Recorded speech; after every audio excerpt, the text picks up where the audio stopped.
Hello everyone, miss বঙ্গবাসীর আবার একটি নতুন ব্লগে আপনাদের সকলকে অনেক অনেক স্বাগত। আজকের সকালটা একটু অন্যরকম, চটজলদি চা খেয়ে রওনা দিলাম আমাদের সকলের প্রিয় ট্রাভেল ডেস্টিনেশন দীঘার উদ্দেশ্যে। যাওয়ার পথে আমরা কি আনন্দ করলাম, কি খেলাম, কোথায় দাঁড়ালাম, সমস্ত কিছু দেখতে আমাদের ভিডিওটা স্কিপ না করে প্রথম থেকে শেষ অবধি দেখতে থাকো, আশা করি ভালো লাগবে। আর আমাদের সিটি হচ্ছে এইখানে দিদিয়া জানলার ধারে, আর এখানে বাবু, তারপরে আমি, এখানে স্যার বলতে হবে, নাহলে বাবু বললে উনি রাগ করেন। তো আমি এখানে বসার কারণটা হচ্ছে আমি জানলার ধারে বসলে এই জিনিসটা দেখতে পাবো বলে আমি অদ্ভুত লাগে, তাই যতই হোক আমি সামনে বসি, কারণ আমি সামনেটা দেখতে পাই। এবার তোমাদেরকে বলি, আমরা যাত্রা শুরু করেছিলাম সকাল 6টা নাগাদ খড়দা থেকে বাইকার 187 কিলোমিটার জার্নি করে আমরা 6 ঘন্টার মধ্যে আমরা দীঘায় হোটেলে পৌঁছে যাই।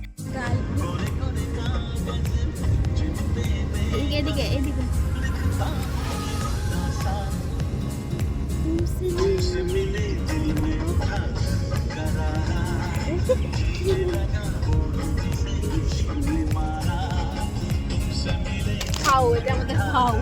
আমরা চলে এসেছি, আমরা খেতে এসেছি। হ্যাঁ আমরা খেতে এসেছি খাবার। খুব খিদে পেয়েছি, খুব খিদে পাইনি, বাট খাওয়ার জন্য কিছু আর বাথরুম পেয়েছে সেই জন্য এসেছি। তো এই যে চলো দেখি কি আছে। তো সকাল 7:30 নাগাদ আমরা পৌঁছে যাই কোলাঘাটে। সেখানে আমরা একটু ব্রেকফাস্ট করে নিই, সাথে আমরা ফ্রেশও হয়ে নিই। ধাবার অ্যাম্বিয়েন্সটা মোটামুটি বেশ ভালো ছিল, পরিষ্কার পরিচ্ছন্ন ছিল এবং খাবার দাবারও যথেষ্ট পরিমাণগত দিক দিয়ে ভালো ছিল। তো মোটামুটি আমাদের ব্রেকফাস্টটা বেশ ভালোই হয়েছিল। এই যে আমরা খেতে শুরু করে দিয়েছে, বলছে অনেক টেস্টি। আমি একবার এক বাইট দিয়ে দেখি কেমন। হ্যাঁ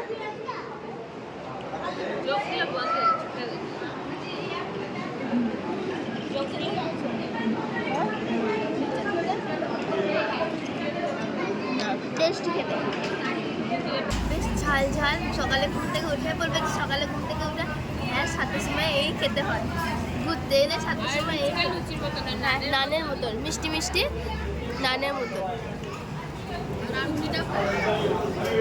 জিনিস চলে এসেছে। পরোটা, কিন্তু পরোটার তরকারি নেই। যা বুঝছে, চা চলে এসেছে, চাটা কে নিচ্ছে। এখানে দিদিভাই একটা হাসির জিনিস হয়ে গেছে আমাদের সাথে, যে এই যে ড্রেসটা পরেছে ছেলেটা, সেম ড্রেস আমার জামাই বউ পরেছে, আবার পাশাপাশি বসে এখানটা করে রেড, মানে কি সব কিছু হয়ে গেছে, খানা পিনা বাবু, তারপরে বাবুর খাওয়া দাওয়া হয়ে গেছে। আবার একটা কেক কিনলো, কেকটাও ফেললো। তো আমরা আমাদের গাড়িতে চলে এসেছি। আগের বার দীঘা গেছিলাম, তো বাবুকে কেক কিনে খাইছি, মানে আমাকে কেক কিনে দিয়েছিলাম, খাইছিলাম। আর এইবারও সেই দীঘা গেছি, আবার মিয়ামরের কেক কিনে আমাকে খাওয়াতে হচ্ছে, মানে দুজন আছে, তাও ওর না, ওদেরকে খাওয়াতে হবে না, নিয়ে আমাকেই খাওয়াতে হবে। ভালো তো তোর ডিউটি, না আগের বারও আছে, তোমরা দেখতে পারো আমাদের আগেকার ব্লগে। তো ভালো না লাগবে কি খাওয়াতে নাকি ওকে না দেখে ওইদিকে ক্যামেরায় দিকে দেখা বল। আগের বছর আর বলতে পারবো না, ব্লগে বলতেই হবে, ব্লগে বলতে। তুই বলেছিস ব্লগ শুরু কর, ব্লগ শুরু কর, আমরা বলিনি, তুই বলেছিস হ্যাঁ দীঘা যাব ব্লগ কর। আমাকে নেয় না, হ্যাঁ আমাকে নেয় না, আমি নাই, শুধু ওরাই আছে। তুই বল আমি আজকে সুবোধ থেকে আমরা যাচ্ছি, দিয়ে আমরা কেক খেতে দেয়, ওরা লুচি তরকারি খালো নয় খেলো। হ্যাঁ এবার আমি কেক খাচ্ছি। হ্যাঁ আবার আমি আগের বছর দিকে গেছিলাম, আবার এবছর এবার আগের বছর গেছি। একটা বছর আমার বাসা হয়ে গেছে, এখন আমার গাড়ি করে যাচ্ছি, নতুন গাড়ি এসে একটা আমাদের আমার বাবা তো ম্যাপে যে দেখিয়েছে। আমি তো জানি না, আমি তো গাড়ি চালা জানি না। বাবাকে বললাম চালা। আগের দিনে আমরা ড্রাইভার বুক করেছিলাম, ড্রাইভার বুক করে গেলে দিয়ে ড্রাইভারকে আমরা ছেড়ে দিয়েছি, বাবাকে ড্রাইভার বানিয়ে নিয়েছি।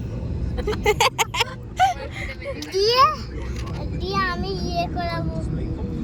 আমি তো আগের বছর তো চান করতাম না, এবছর চান করবো। এবার তো আমার চান করবো, আমি পাটা ছোপাবো। বেশ ঠিক আছে, ছোবাবে পাটা ছোবাবে ও। ঠিক আছে, পাটা ছোপাবো। আশা করি গাইস সমস্ত কথা বুঝতে পেরেছেন ওর। কোনো অসুবিধা হলে আমাদেরকে জানাবেন, আমরা বুঝিয়ে দেব। তো চলো আবার পরে দেখা। হ্যালো গাইস, এবার নামের সময় হলো বলে বমি করার সময় হলো। হাতে গামছা নিয়ে, হাতে ক্যারি নিয়ে বসে আছে, সাথে লেবু। এই দেখুন আমার পটি পেয়ে গেছে, পটি পেয়ে আবার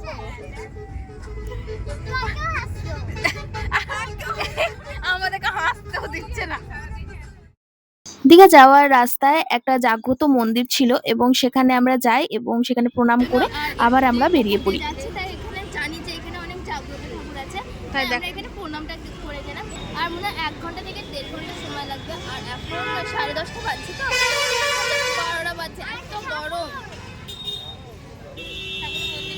দীঘা আস্তে আস্তে ল্যাদ খেয়ে গেছে, ঘুমিয়ে গেছে, তো অবস্থা কঠিন হয়ে গেছে। আর দীঘার গেট আমরা ছাড়িয়ে চলে এসেছি, কিন্তু দীঘার গেট দেখতে পাইনি।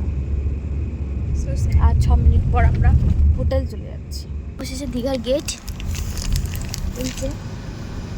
বাসে করে আসার সময় আমরা দেখতে পাইনি।